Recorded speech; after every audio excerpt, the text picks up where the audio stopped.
आज की वीडियो जेठानी स्पेशल है, यानी कि डिजिटल भाभी स्पेशल। आज की वीडियो में ना बहुत कुछ मैं बताने वाली हूँ, चटपटा सुन लेना। जेठानी जी की हरकतें ज़रूर सुनना। जो जेठानी चुन्नी सिर पे रख के अपने आप को बेचारी दिखाती है, उनकी हरकतें सुन लोगे तो समझ में आ जाएगा कि भाई बेचारा कौन है और सब क्या मामला इनका चल रहा है। सबसे पहले मैं थैंक्स कहना चाहूँगी। इस बात का विचार मैंने कल लाइव की थी, तो कोई लाइव में आया था, उन्होंने मुझे ये कमेंट किया था जो मैं बताऊँगी आगे। कमेंट किया था, फिर मैं इस मामले की तह तक गई, आखिर की क्या ये मामला सच है या झूठ है जो बताया जा रहा है। बट वो सच्चाई निकली और वो प्रूफ भी है मेरे पास में, मतलब बिल्कुल सबूत है बढ़िया वाला कि भाई ये जो बात बोली गई है वो बात बिल्कुल सच है जो बोली गई है। तो चलो मैं बताती हूँ कि बात क्या है। जेठानी जी से एक सवाल पूछना है। जेठानी जी, आपने अपने पति को उनकी नौकरी की जगह पर जाकर थप्पड़ क्यों मारा, क्यों उनकी पिटाई की? उसके बाद में आप अपने सास ससुर को इतनी ज़्यादा गालियाँ गलौज क्यों करती है? फिर आता है कि जब आपका संबंध आपकी सास ससुर आपके पति से 2.5 साल से नहीं है, तो फिर अगर वो सपना के यहाँ चली जाती है और उनसे मतलब रखती है, उनसे रिश्ता रखती है, क्योंकि 2.5 साल पहले तो राजीव जी भी थे और शायद सूरज जी भी थे। अगर वो उनसे रिश्ता रखती है तो आपने किस बुनियाद पर ये कह दिया कि सपना और उसके घर वाले जो हैं वो मेरा रिश्ता खराब करने के चक्कर में हैं?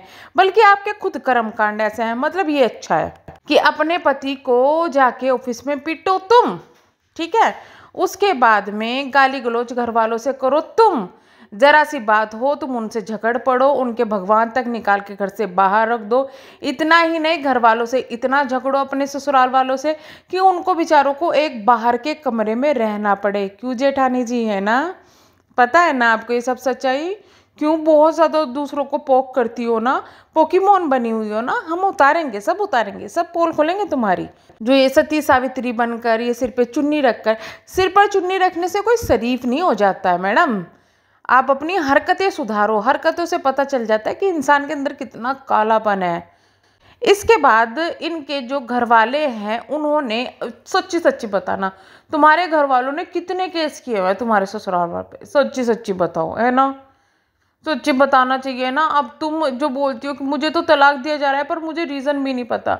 अरे भैया कर्मकांडी, जब तुम अपने पति को मारोगी, उसके साथ गाली गलौज करोगी, सास ससुर के साथ गाली गलौज करोगी, उनके साथ में बदतमीजी करोगी, उनके घर के सामान के साथ में उल्टा सीधा करोगी, तो तुम्हारे साथ रहना कौन चाहेगा?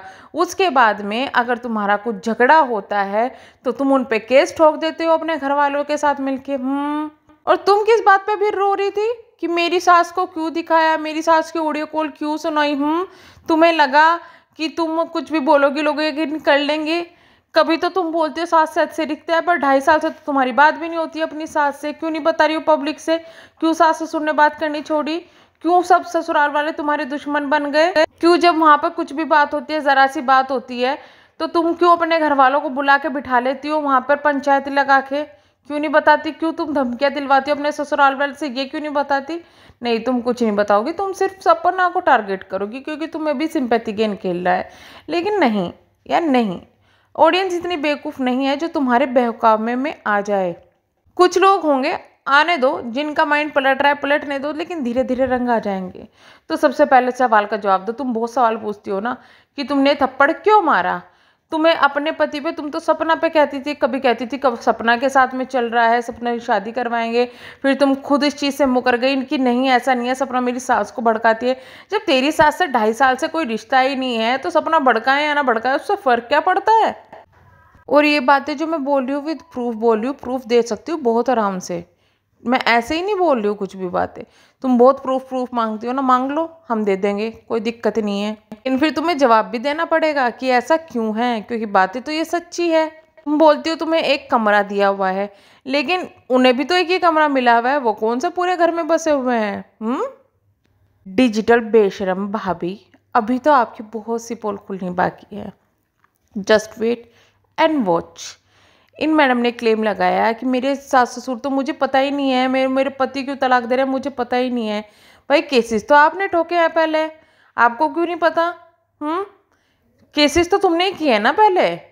जब तुम इतने प्रचंड करोगे तो कौन आदमी तुम्हारे साथ रहेगा? और सच बताओ, तुम्हें शक है ना अपने पति पे? शक करती हो ना तुम? अब भी ये कहती हो ना कि जहाँ वो रह रहा है वो किसी और औरत के साथ में रह रहा है, किसी और औरत के साथ संबंध है। ये भी शक है ना तुम्हें? सच्ची सच्ची बताना। चलिए अब तुम सब बता देना ना। बहुत दूसरे को शकुनी मामा, शकुनी मामी बहुत करते हो ना, बहुत किसी किसी का नाम लेके बोलते हो ना, तो कमेंट सेक्शन ऑन क्यों नहीं करते? जब इतनी ज़्यादा तुम लोग हिम्मत दिखा रहे हो झूठ बोलने की, किसी को बदनाम करने की, किसी को कुछ उल्टा सीधा बोलने की, तो इतनी भी हिम्मत दिखाओ ना, जो सच्चाई है वो दिखाओ।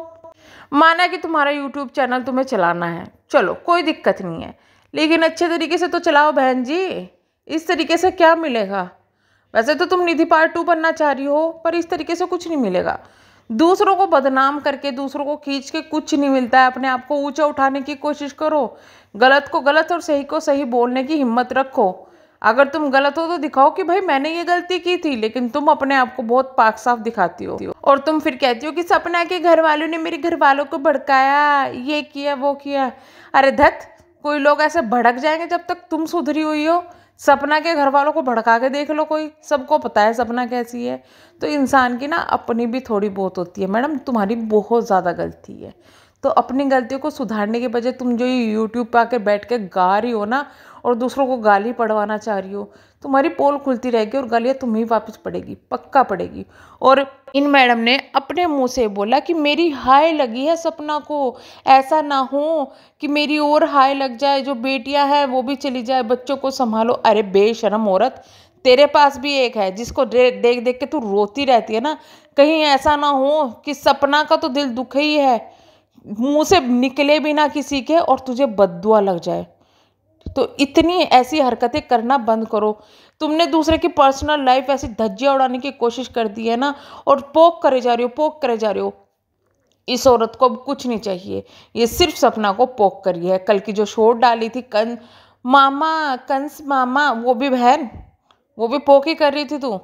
ये है वो है, मैं तो ये कहूँगी कि इसके घर वालों को एक नहीं 1000 केस करने चाहिए इसके ऊपर।